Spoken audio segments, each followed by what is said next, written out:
والسجاد خفيف وفي نفس الوقت يكون شيك وسعره قليل.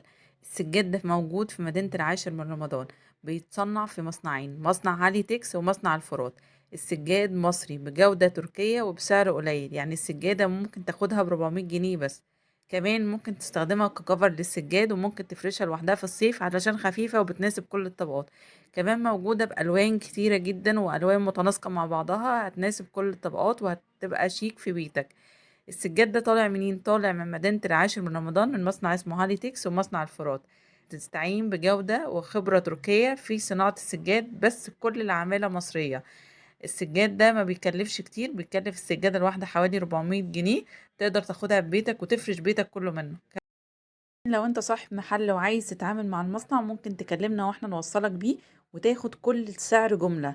تعالوا بقى معانا هناخد جولة في المصنع دلوقتي نوريكم السجاد بيتصنع ازاي.